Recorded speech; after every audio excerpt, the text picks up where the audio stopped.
Tired of traditional talk? People pontificating about this or that, the left or the right. Sometimes the truth is just all lost in the noise. Having learned life lessons the hard way, Chuck Gallagher, international speaker and author, cuts through the noise to share truth through transparency. Nationally known guests talk about what's important to you, your life, your concerns, and your success. So tune in, turn on to Straight Talk with Chuck Gallagher.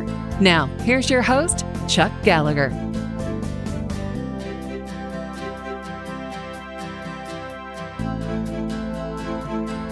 It's been an incredible week. It's been a week of a lot of change. It's been a week of a lot of turmoil, and it's been a week of a lot of loss. I have to say, I think about Straight Talk Radio and know that we're going to talk about some of the things in life that are perhaps tough to talk about, some of those things that can really pull at our heartstrings. But most of the time, I like to have shows that are what I refer to as fun and uplifting. And I'm not saying that today won't be fun and uplifting, but today will be different. Today will be clear. Today will be poignant, because we lost a great entertainer and a great human being this past week with Robin Williams. And I have to say that hearing about Robin Williams, hearing about his loss, hearing about some of the challenges that he was facing in life really brought home some things for me. Most of you that have listened on a regular basis to Straight Talk Radio know that I made some really, really incredible bad choices back in the 80s. And in 1990, my life collapsed. And I have to say, even though I thought I was mentally healthy, there was a point that I considered suicide. And I will never forget, in Boise, Idaho in 1990, when I was halfway across the country from my family, realizing that life as I knew it had changed. And the card, so to speak, in the house of cards and the big illusion that I had created was pulled. I thought to myself, it would be better if I weren't here, because frankly, I didn't want to face what I had to face. And I'll never forget picking up the phone directory in the hotel room where I was. Of course, in those days, it was the Yellow Pages. It wasn't Google. But I picked up the Yellow Pages and I started calling psychiatrists, psychologists, proctologists. I didn't care if it started with a P. I needed to talk to somebody. And I'll never forget, because it was really quite irritating. Here's what I got. I put the phone up to my ear and I got, "You've reached the office of Dr. Such and Such. Our office hours are from 8:30 a.m. to 5:30 p.m. I'm sorry you've reached us after office hours, but at the sound of the tone, if you'll leave your name, number, and a brief message, we'll be happy to give you a call, and have a nice day." And I'm sitting there thinking, have a nice day, my ass. I'm thinking about offing myself, and that's what I'm hearing. And I heard that once, twice, 3, 4, 5, 6, the 7th time I actually got a human being. And frankly, I thought it was the answering machine. And when the rest of the message didn't continue, the guy on the other end said, "Can I help you?" And I said, "Yes, I need to talk to somebody." To which he said, I'll never forget, "Oh, I thought you might be my wife. I'm running about 15 minutes behind. I was supposed to come pick her up. If I had known it was you, I wouldn't have answered the phone." And I'm like, well, now, boy, that's really a great thing to hear. And then I said, "I'm considering suicide."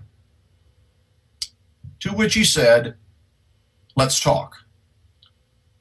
Now, I honestly don't know if I got a psychiatrist, a psychologist, or the janitor. I have no clue who I talked with. But one thing he said to me was profound. He said, "Son, you have made a terrible mistake, but you are not a mistake." And now, some 25 years later, I can still hear his voice. "Son, you've made a terrible mistake, but you are not a mistake." And then he proceeded to say, the choices that you make tonight and tomorrow will set the tone and set the standard for your life moving forward and the legacy you leave for your 2 children. Make those choices wisely. Robin Williams' death leaves a tremendous void, not only in the entertainment industry, but a void in our hearts. And it opens the door, sad as it may be, to talk about suicide, depression, anxiety, issues that are significant in so many people's lives. And so I have to say, as somber as I have set the tone for this show, I am so excited to have Dr. Cindy Brown as my guest. Dr. Cindy is an internationally known behavioral specialist. She holds a doctorate in clinical psychology, a master's degree in counseling psychology, and been licensed in the state of California, a beautiful state. She's been licensed as a psychotherapist since 1994. She has had an incredible career and extensive professional and personal experience with depression, anxiety, substance abuse, and suicide, treating patients as well as dealing with issues in her own family's experience. So, Dr. Cindy, I am thrilled to have you join me today, ostensibly to talk about issues of depression and anxiety and suicide. Thank you for joining me. Well, you're welcome. It's a pleasure to be here and to really be able to talk about this subject, because I think, this occurrence in the world right now is really a wake-up call for a lot of people that struggle with this, but that are really afraid to come out and talk about it because it's been such a stigma to talk about being depressed or, not feeling right in the head or feeling like, you don't want to be here. Yeah, and I have to say, and you've had personal experience in your life, and certainly I have considered that. I think, now if I'm wrong, please correct me. You won't offend me, by the way, with anything that you say. But from my perspective, I think many people at some juncture in life, I'm not saying it's a pervasive thought, but at some juncture in life, think about, life might be better if I'm not here, or give some cursory thought to suicide like I did so many years ago. So what's the stats on that? Well, I mean, in my experience for myself, and I've had thoughts of it and I've had different feelings about it over the years, actually ever since I was a small child. And it's not really talked about, but I ask my clients all the time. It's, one of the protocols we have to do as a psychotherapist is really explore how people feel about their life and, about being here and living out their life. I don't think there's any stats on how many people think about it or not, but in my experience, most people have a thought like, I want this just to stop. Not necessarily I want to go kill myself in this way, or I'm going to kill myself, but it's something about just stopping the pain or stopping the struggle or the challenges they have. And I think a lot of people have those thoughts.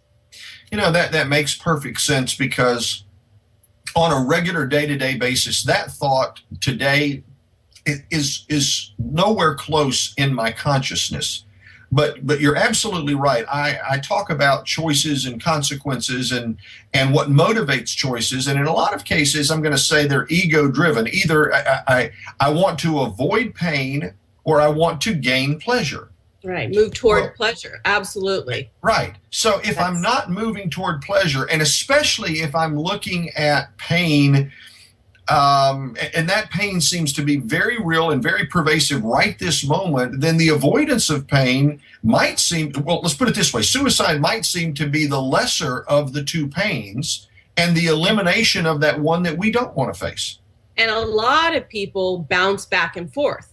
And especially with technology these days, which is a really interesting topic to talk about, what technology, social media, that instant gratification is doing to ourselves. There's this contrast in life between getting attention and getting feedback and acknowledgement instantly or not instantly, and what it does to our brain chemically. And then there's other times where we're not getting feedback. So there the contrast is, this loneliness or this emptiness. And so I think chemically in this day and age, we have an extreme contrast between things that have us moving toward pleasure or away from pain all the time. And in a more extreme way and in a more chemical way. So, okay, this is a radio show, and from a radio perspective, obviously, people are going to be listening to that. So I get move toward pleasure. I can see that. Or I can see move away from pain.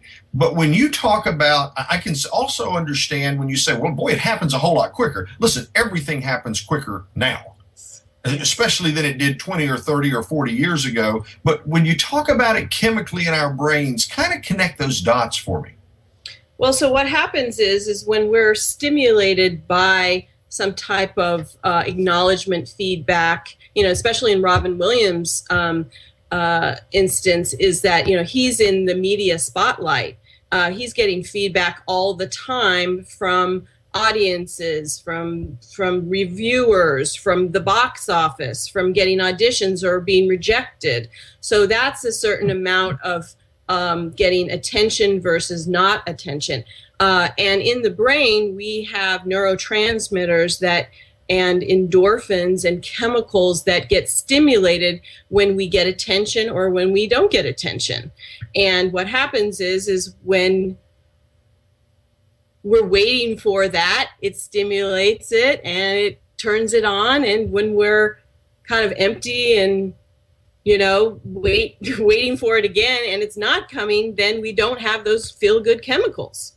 And so we, as practitioners, I help people try to stimulate those feel-good chemicals without having to get feedback from other people. How can we, really stimulate ourselves by doing things for ourselves so we're not dependent on other people? And what happens is when we depend on other people, and we're not getting that, we can get depressed. The chemicals can be reduced and we can feel depressed. So this is interesting. And of course now I want to go into this next question so bad, and the music pops up and it says it's time for a break. So we're going to take a break, but you've really led us down an interesting path.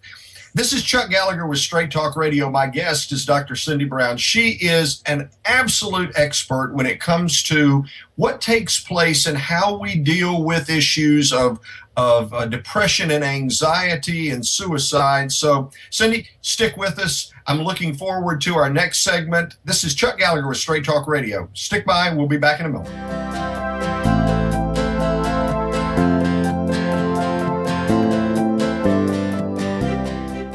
Well, this is Chuck Gallagher with Straight Talk Radio, and we're back with Dr. Cindy Brown. Dr. Cindy Brown is the author of the award-winning book, The Cinderella System, and a contributing author to Power and Soul, the creator of 2 best-selling audio workbooks. And let me say this, Dr. Brown is, Dr. Cindy, as I'm going to call her, has extensive professional and personal experience with depression, anxiety, substance abuse, and suicide. And our show on Straight Talk Radio is dealing with those very real and deep topics that have clearly been brought to the forefront with the loss of Robin Williams and his suicide.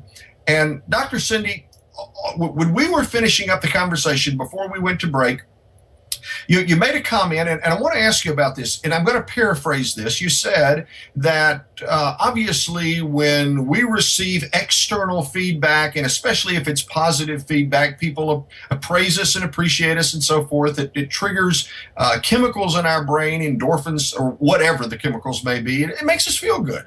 Yeah. But when we're not getting that, and we know we like to feel good, then the void of that creates the potential for depression because we don't feel good. We're not getting that external. Right. The chemicals are less. Right. Right. So I have a very dear friend who, for since childhood, was painfully abused in childhood and fundamentally rejected. So the issue, if you want to call it the issue that she deals with is that desire to be wanted. She wants people to want her, and of course, the way that typically happens or has been external. Well, when the external's gone, that forces you to have to rely on the internal. And so I have to ask you, in your capacity, how do you, and maybe that's a simple question with a complex answer, but how do we help people, or how do we get people to find that internal satisfaction so that what happens externally doesn't throw us off of our center? It's such a great question. It's some of the main work I do with my patients and clients today is to help them create self-love. And I know that's kind of a cliche topic, how do we love ourselves? But it's really true. to be able to give yourself feedback with what's called self-talk, an ability to talk to yourself. I'm not talking about the people that may have, schizophrenia or a psychotic disorder that hear voices, making them do things that may not be good for them. I'm talking about that we can actually have a conversation with ourselves, an internal voice that can talk back to us to give us good feelings. In the Olympics, we have athletes and we have performers that use this technique all the time to give themselves feedback, like, good job, we're doing a good job. In the case of your friend there, she could use a way of talking to herself to kind of calm down the emotional part of her that may feel unwanted or unloved from, childhood experience. So I teach a lot of people to understand their parts. We're not just one-dimensional. We kind of have a few different parts. We have an ego part that's really representative of us feeling either superior or inferior. We have an emotional part that's all about our feelings, our past experiences, and our needs. And then we have two kind of adult parts that are, one's very positive, one's more negative, and one's more like a saboteur. And I teach people to understand and work and integrate these different parts in order for this committee, that I call it, to work together. So when you have a voice in your head, or a voice that's kind of, some people talk about the man on the shoulder, or right. That voice.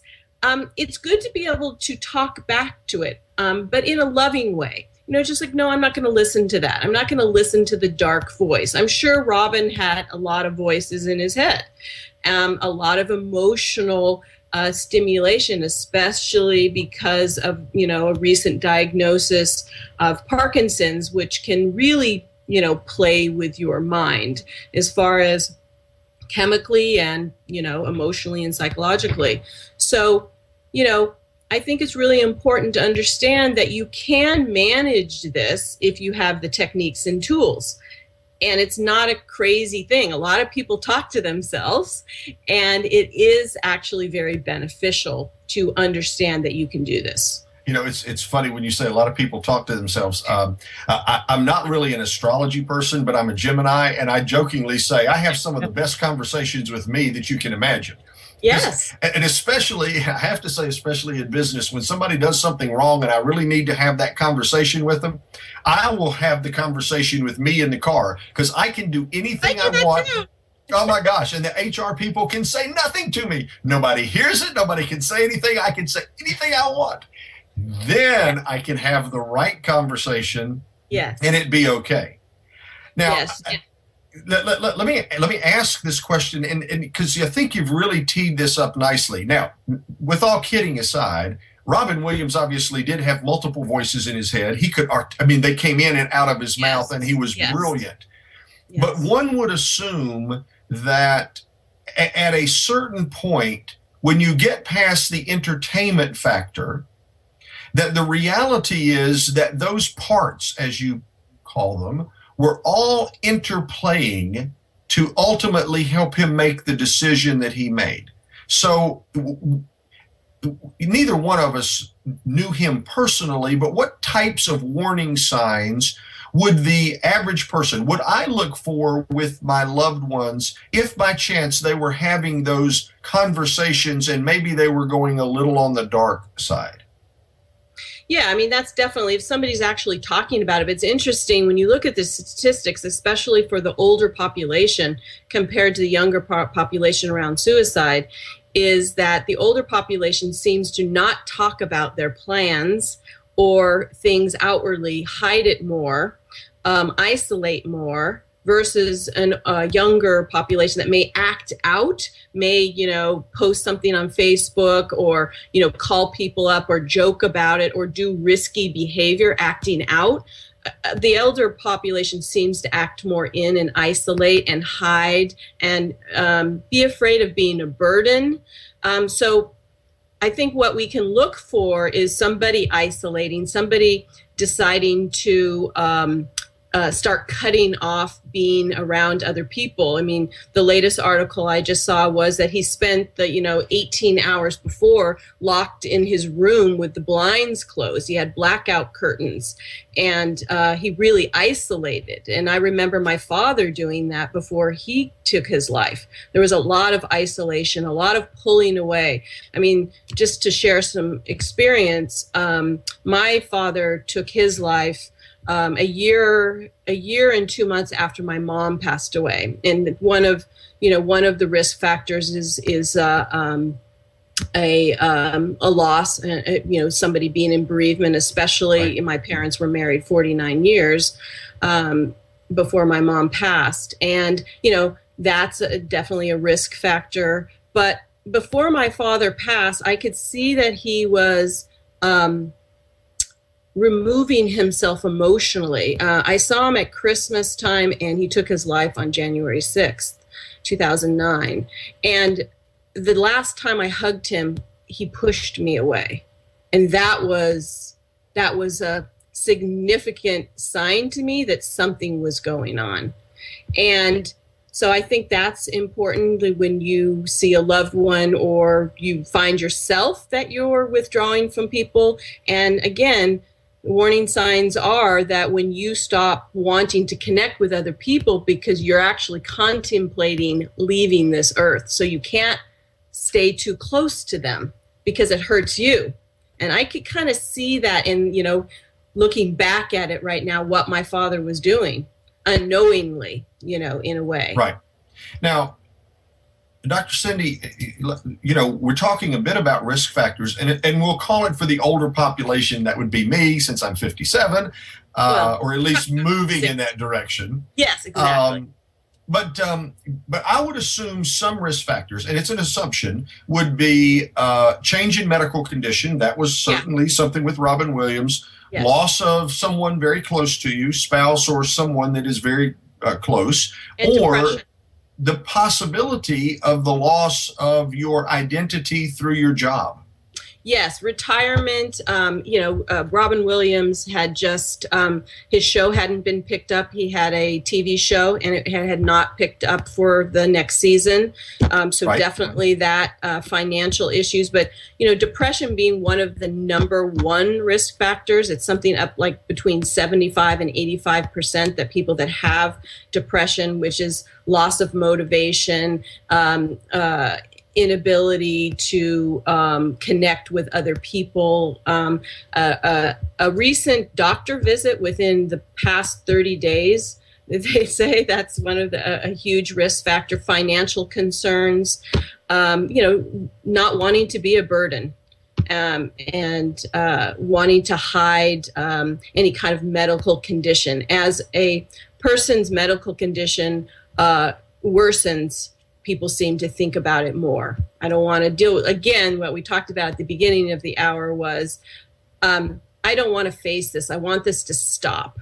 Right. I just want this, apparently the article that I read about Robin Williams' last days was he couldn't even get out of bed. That last 18 hours was, he felt that he couldn't get out of bed, according to his assistant that reported that. Now, let me ask this, and I know we'll be going to a break here soon, but when we talk about depression, to me, depression happens as precipitated by something. And you enumerated some of those things that would cause depression to take place. But is that an inaccurate assumption? Is it possible or natural for people to just become depressed? Or is it, and of course we go to break. It's an important thing, so we'll pick up on that. but that's an important question, and I think one that we'll need to talk about. This is Chuck Gallagher with Straight Talk Radio. My guest is Dr. Cindy Brown, and this is a critically important show. It's sad to have to mourn the loss of Robin Williams, a great comedian and a wonderful human being, but at the same time, his loss gives us the opportunity to talk about things that affect so many people. So stick with us. Chuck Gallagher, Straight Talk Radio.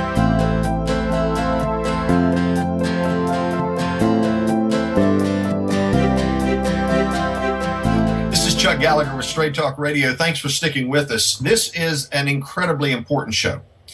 We're dealing with issues of suicide, depression, anxiety. My guest is Dr. Cindy Brown.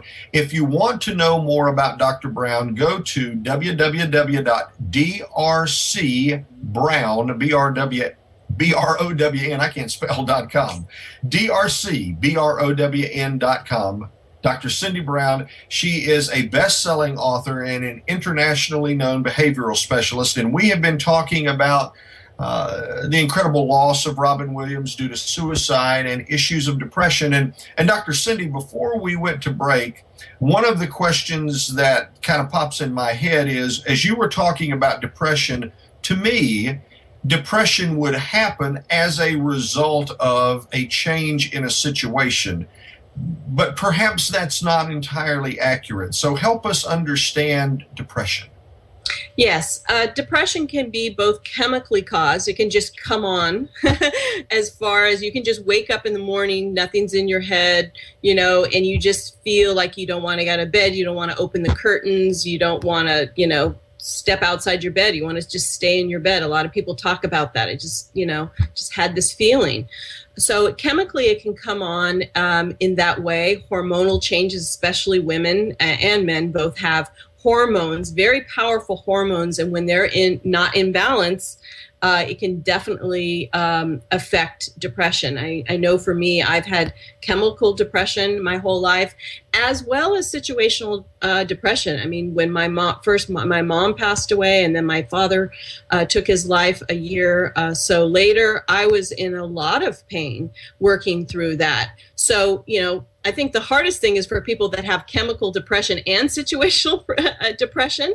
And I think with Robin Williams, that probably was the case. I think with people with suicide that choose to complete that in that way, probably have both a lot of times. The studies have showed. So, chemical depression can be handled in a certain way, and situational.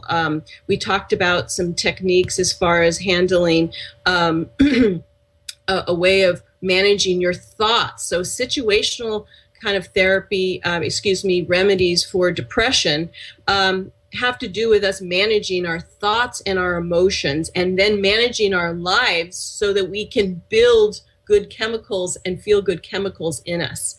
So we can talk about some of those remedies. But as far as chemical depression, I'm a psychotherapist, so I do a lot of talk therapy, but a psychiatrist who's an MD that works with medication can work with somebody to find the best chemicals that will go in their body to interact with their hormones and their chemical makeup. And they say it's a science, but it's a very complicated science. And I find when I refer my clients out who have depression, it's a hit or miss thing. We're always trying to figure out the right cocktail, because no chemical going in our body is the same in any one human being. They can kind of think, and I think that's especially with the older population, is when we try to treat depression as well as anxiety with chemicals, it works differently with different people. And I'm not sure if Robin Williams was on medication. I know he self-medicated for many years, as a lot of people do, as I did over the years, with either alcohol or caffeine is one that people use a lot for depression. A lot of people that have depression use coffee or tea or whatever in the morning to get them going. And, that's a form of self-medication. I was taking ephedra for a long time because I couldn't get myself going in the morning. I had severe depression, and I got hooked on diet pills for a while, which has a lot of ephedra and Gorine, I think it's called. And that's a way of medicating. And then, then you want to feel differently, so you drink some alcohol, a cocktail in the afternoon, or you come home at night and you feel lonely or you feel isolated, and so you drink a cocktail, or you get online or something like that to create chemicals in you to feel better. So there's ways of handling chemical depression on your own by self-medicating, or seeing a psychiatrist as far as getting the right chemicals for you. But Now, there's also a lot of natural remedies. now let me ask this question. So, and I want to go back before we get completely into the remedy side. So, it's easy for people to talk about someone else, not necessarily about themselves. So let's keep it to Robin for the moment. I say that like I knew him. I didn't other than through the movies, although What Dreams May Come was such a poignant movie that he did. That's such a poignant movie. But outside of that, so you made the comment that, the material you had read said that for the past 18 hours he had been in his room, he isolated himself. What does a loved one do when they find someone who is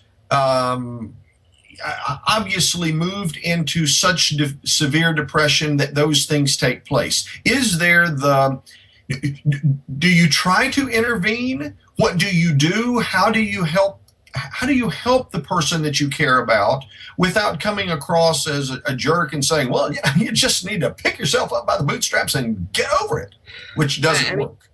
I think it's a very tricky thing. I mean, you can't really prevent anybody for doing what they want to do. I mean, if they're going to do it, they're going to do it.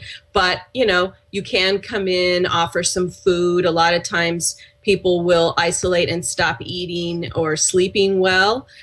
Encourage them to, get out in the sunlight. Sometimes they don't want to do that. Vitamin D is really important for depression. Encouraging them to take a shower. Because something about, I know for me, was a huge thing. Just get out of bed, take a shower. And I would feel like 50% better.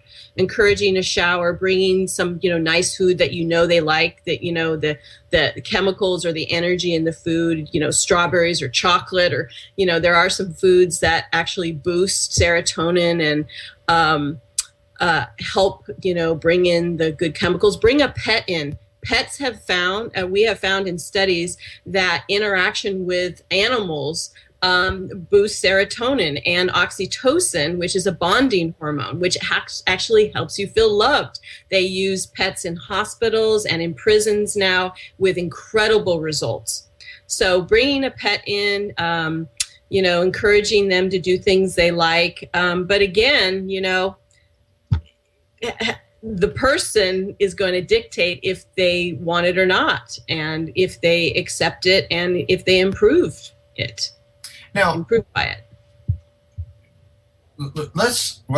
I guess I'm thinking in my head, I'm kind of thinking, we might save the remedies for the last segment that we're going into, but I really have, I guess I have two very strange questions in mind. And this one, I think, is probably going to generate some controversy, and I can almost see in the Twitter sphere that I'm going to be blasted for what I'm getting ready to say, but it's almost as if we treat our pets more humanely than ourselves. If a pet is, if we have an animal that we deeply care about, and they become very sick, and you go to the vet, and the vet says, their quality of life is going to rapidly deteriorate, and here's what's going to take place, we act kindly toward our pets, but we don't act kindly toward ourselves. And I don't, for the life of me, I understand if somebody is in the last stages of life and it is incredibly painful and uncomfortable, why we are so as a society hung up on hanging on to every moment, as opposed to recognizing that a little extra propofol will send us on out, not so uncomfortably. Yeah, and I think, again, we talked about, sometimes people get to a certain place where they can't even think about anything that is happy or hopeful or, anything that would help them take themselves out of this dark place. There is no remedy for them when they get in those places. The only remedy is make this stop. Make the stop. Make the stop. I just want it to stop. And that's a scary place to be. And, I think that people need to know that, when you're getting close to that place, that's when you start, what can I do? And you think about, that you won't have your life anymore and what that will do to you. Well, and for the person that says, if you are in that dark place and you say, I won't have my life anymore, to them, I would think they'd say, oh, thank God. I don't want to have my life. But the thing, Dr. Cindy, that's hit me, and it really did so many years ago, is what is the impact of me not being here going to have on the people that I do care about? How does it impact my wife? How does it impact my children? What are my children, what are they going to experience when I'm gone? I may think they're going to experience, it's going to be better. But the reality is, ending your life with suicide has a ripple effect. And right now, we're talking about that ripple effect because of his loss. And that's the tipping point. And that's the tipping point, I think. And I think about, when my father made that choice, I think what happens is for a while you think about that. When you're in maybe a better place, you think about what the repercussion. I know it stopped me many times, even, going down that road. It's like, oh, I couldn't do that to my patients. I couldn't do that to my friends. I couldn't do that to my siblings that have already gone through it with my father. I couldn't do that. And it definitely, I refocused. I said, oh, no, that's not, that's not going to happen. But I think what happens with people that do complete it is they go into a place where they don't even think that. They're so numb, they don't even have those thoughts. The pain, stopping the pain is greater than that. They surpass it. And with that said, there is such a stigma that seems to be associated with people who have committed suicide. So we're going into break, but, maybe Dr. Cindy, when we come back, in addition to talking about some of the methods for treating suicide, we can also talk about those of us that may be left behind following that and understanding what took place and maybe not being drawn into the web of the stigma associated with suicide. This is Chuck Gallagher. It's Straight Talk Radio, and by golly, we have had some straight talk here. My guest is Dr. Cindy Brown. We've talked a great deal about depression, anxiety, and suicide in the wake of Robin Williams' loss. Stick with us. We'll be right back.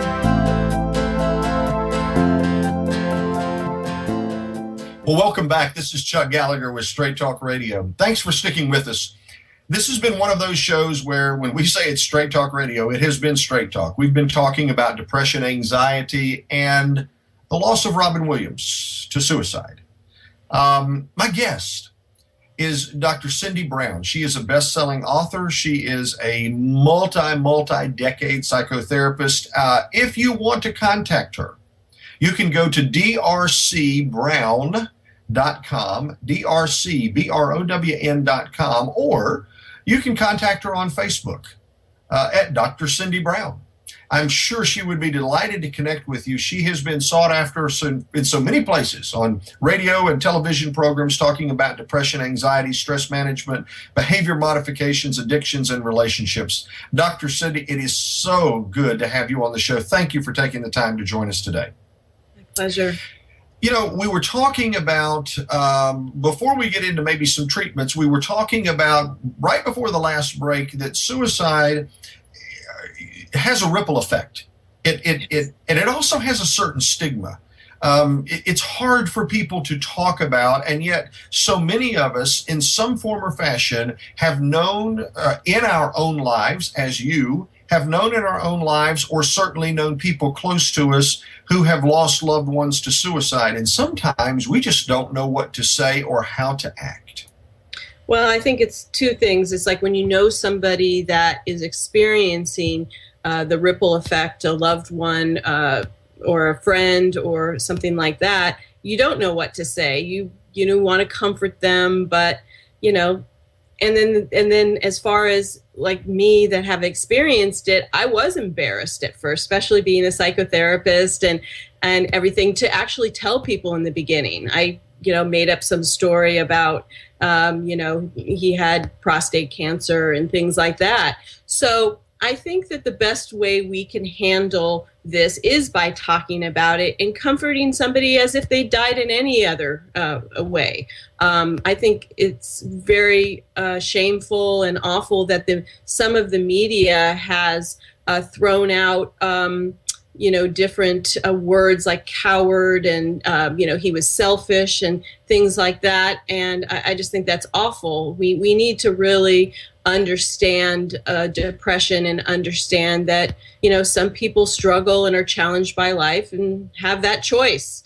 And to support and, really nurture the people that are around us and know that, everybody's doing the best they can and not to have to, judge people because, you haven't walked in their shoes. I think it's really a shame that, that some people in the media, either on, television broadcast or even in social media, people posting their insensitive and unprofessional comments about what they think of Robin Williams as far as him making that choice to commit suicide. I've heard things like he's a coward or he's selfish.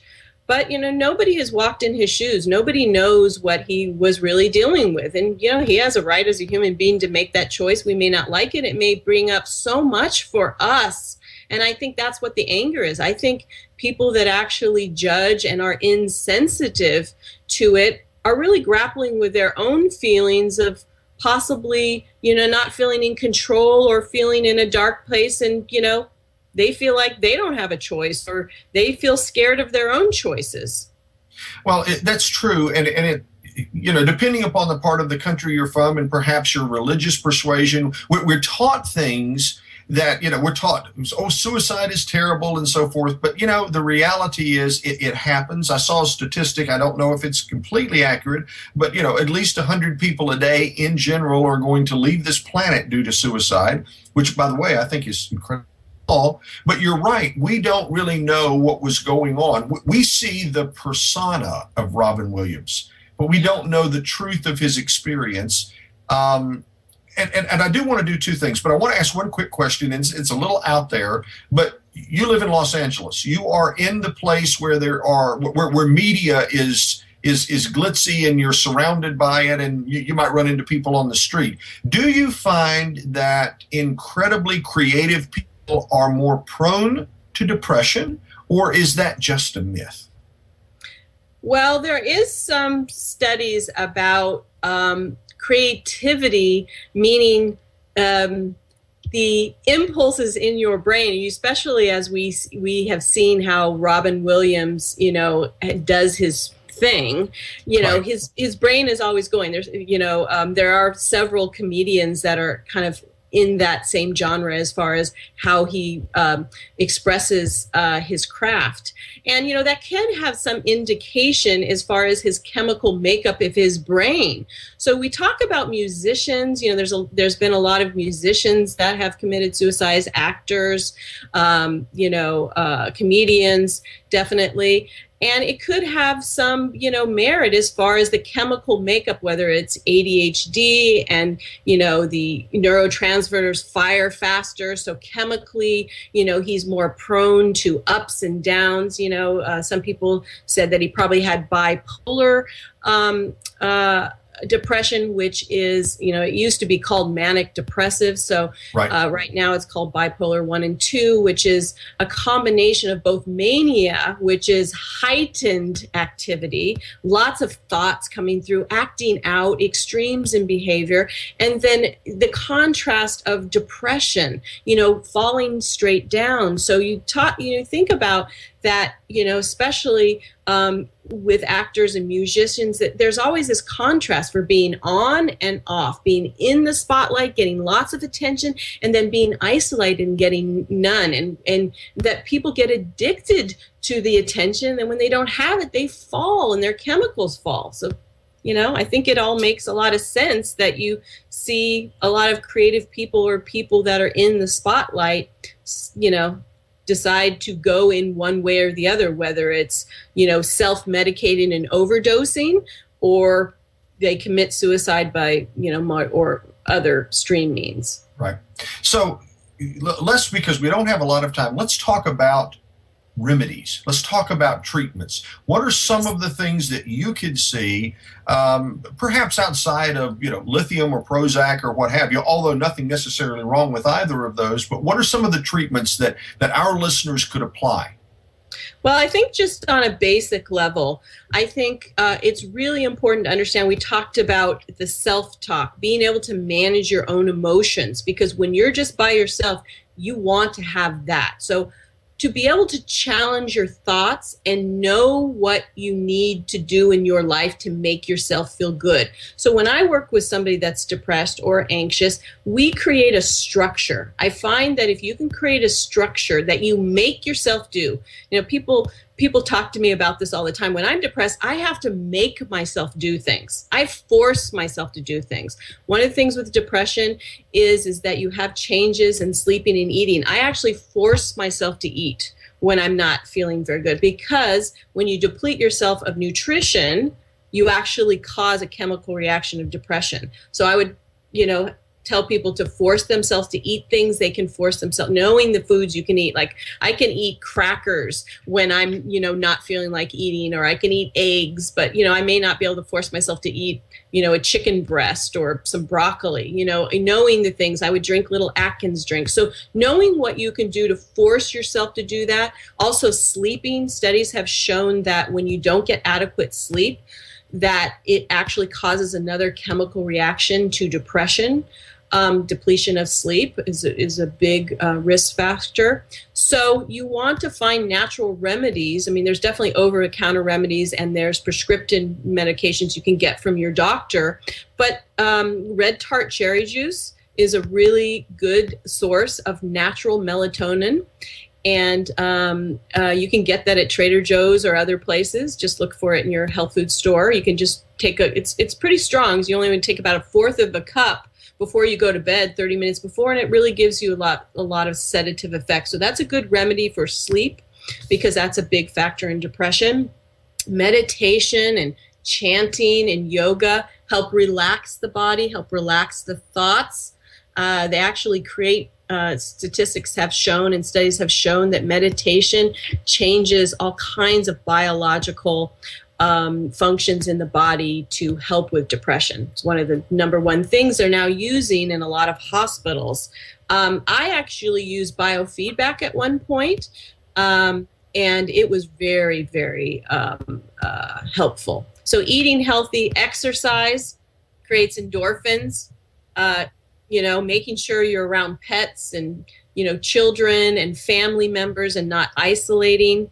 And also, if it's severe, you definitely need to be assessed by a professional, a doctor, a psychiatrist, to, definitely get a professional feeling, and also for you to get that support you need. Dr. Cindy, thank you so much. I hear the music, and that's telling us that we're about to wrap up this show. My guest has been Dr. Cindy Brown, and she has been in private practice in Los Angeles for 22 years. Obviously, you have treated patients there in Los Angeles, but as well, you do help people via phone consultations. If you want to contact Dr. Brown, her website is drcbrown,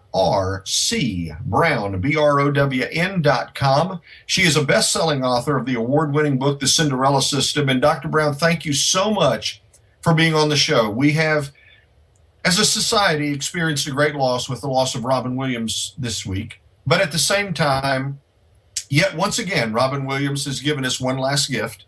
And that last gift is the gift of being able to openly talk about something that stays in the closet for so many people, and that is depression, anxiety, substance abuse, and suicide. So this edition of Straight Talk Radio, we will dedicate to Robin Williams, to the incredible talent that he brought, the joy that he brought to us, and to the fact that we can have straight talk. This is Chuck Gallagher. Tune in next week. You've been listening to Straight Talk with Chuck Gallagher. Tune in each week on TransformationTalkRadio.com each Monday at 2 p.m. Pacific, 5 p.m. Eastern, as Chuck Gallagher, international speaker and author, cuts through the noise to share truth through transparency. Nationally known guests talk about what's important to you, your life, your concerns, and your success. Visit ChuckGallagher.com for more information and turn on to Straight Talk with Chuck Gallagher.